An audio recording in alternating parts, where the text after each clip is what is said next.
Bienvenidos. Mi nombre es Edison Pantoja. En representación de mi grupo les voy a hablar de la línea del tiempo de la historia de la comunicación. Para establecer un inicio, ¿qué es la comunicación?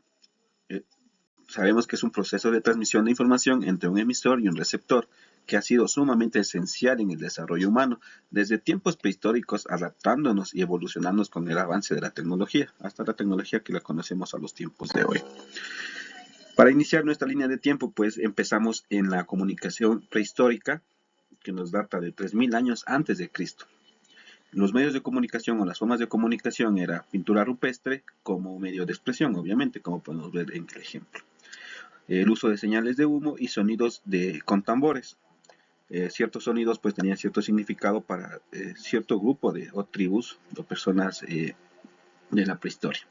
El lenguaje corporal y los gestos primitivos, gestos, muecas, y obviamente pues yo que sé, un lenguaje corporal es cuando estamos llorando, cuando sonreímos, cuando estamos felices. Y pues el propósito de la comunicación en un momento, en un inicio, pues era transmitir ideas o dar emociones o sentimientos, que se logró pues obviamente en estos años. En nuestra segunda línea de tiempo, pues en nuestro segundo ítem tenemos la invención de la escritura. Esto data de 3200 años antes de Cristo. Sumamente importante, ya que a partir de esta invención de la escritura, obviamente con jeroglíficos en la cultura de los egipcios o también de los mesopotamios, pero ya se podía almacenar un poco más de información, se podía llegar a almacenar información para poder pasarle a otras generaciones. Situación que no sucedía con la prehistoria, donde no se podía transmitir conocimientos o ideas más allá de lo que se aprendía. No se podía dejar escritos, normas, porque esto generalmente iba a desaparecerse. A raíz de la creación o de la invención del papiro, en donde ya se podría almacenar o colocar pues el tipo de lenguaje o alfabeto que utilizaban los egipcios, a raíz de esto pues es un avance sumamente grande que tiene la humanidad. Como les había mencionado, pues las letras eran de forma cuneiforme. Esto permitió registrar información de forma permanente, da el nacimiento de la historia escrita como tal, ¿no? Los inicios. Y esto dio la base para los sistemas de comunicaciones ya formales que se darían con el tiempo y dependiendo de las civilizaciones también. Un salto sumamente importante y que marca un hito dentro de la historia de la humanidad es la invención de la imprenta, creada por Johannes Gutenberg en 1440. Esto revoluciona completamente el conocimiento para que los libros sean más accesibles. Recordemos que hasta esta fecha, pues los libros no eran accesibles para todas las personas, sucediendo de que un libro estaban en manos solo de las personas poderosas, de mayor nivel adquisitivo, de poder, los reyes por lo general en estos casos.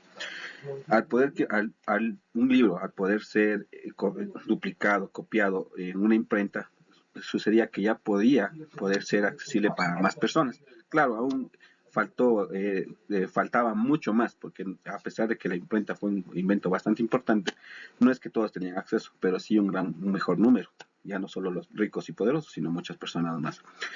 Como dato curioso, pues ni la Biblia era accesible a todas las personas, solamente para la gente del clero de la iglesia. A raíz de la creación de la imprenta, la Biblia también puede ser un libro muy distribuido. Eh, ¿Qué podemos mencionar? Pues la difusión de ideas en masa, ya a más creaciones o a más impresión de libros, más acceso para más personas.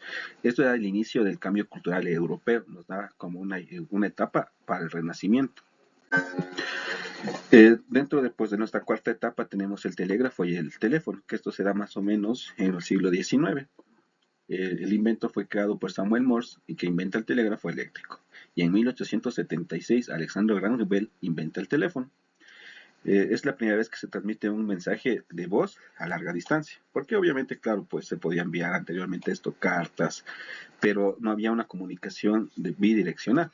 ¿Por qué? Porque yo mandaba una carta, tenía que esperar a que me vuelvan a enviar la carta. En este caso ya había una comunicación bidireccional. No, al momento que yo hablaba, pues la persona me escuchaba y me podía responder. Era una transmisión de ideas o de comunicación más rápida, mucho más rápida. Para el siglo XX tenemos ya la creación y la radio y la televisión, sumamente importante dentro de, o sea, todas las etapas de la línea del tiempo que nosotros mencionamos, sumamente importantes. Pero la radio y la televisión en el siglo XX, con esta creación, pues se creó y se pudo llegar a más personas en masa, sumamente en masa. Por eso generalmente la televisión es un medio de comunicación masivo, porque muchas personas ya podían tener acceso a esta comunicación, aunque la comunicación seguía siendo unidireccional, porque obviamente la gente veía la televisión y no podía compartir sus ideas con las personas que estaban detrás de la pantalla, pero podía llegar a más personas. En 1920 la radio llega a millones de hogares. En 1930 la televisión comienza a expandirse. Ambos se convierten en medios de comunicación masivos en donde la información podía llegar a muchas más personas. Obviamente esto se convirtió en una herramienta muy buena, pero también fue mal utilizada porque generalmente se utilizó para adoctrinar y poder convencer a personas de ciertas ideas no tan buenas. Nuestra línea del tiempo, pues, en la que nos encontramos es en la Internet y en la era digital, que empieza en 1990 hasta la actualidad, 2025. En 1991 nace la World Wide Web, por sus siglas en inglés, ¿no? Pues www. Surgen las redes sociales, correos electrónicos, mensajería instantánea. Tenemos acceso global a la información en tiempo real y transformación total de los medios de comunicación. Eso es un boom, en realidad. Como les menciono, en 1990 no es como lo tenemos en la actualidad. Igual el mail, el internet era poco accesible a muy pocas personas, pero ya la comunicación era de doble canal, se podía tener conocimiento de lo que pasaba en China en cuestión de minutos, o sea, a lo largo del mundo, a lo largo del tiempo, la información viajaba, en cuestión de segundos daba la vuelta al mundo. Hoy obviamente nosotros tenemos ya conocimiento de esto, es la actualidad, es la era tecnológica en la que vivimos, que fue desarrollándose poco a poco. Eh, y bueno, podemos también nosotros anticipar un poco más al futuro.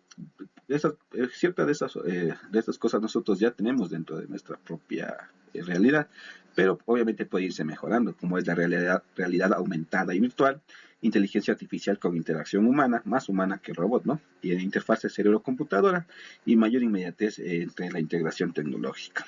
Esta ha sido nuestra presentación sobre la línea del tiempo en la comunicación. Muchas gracias.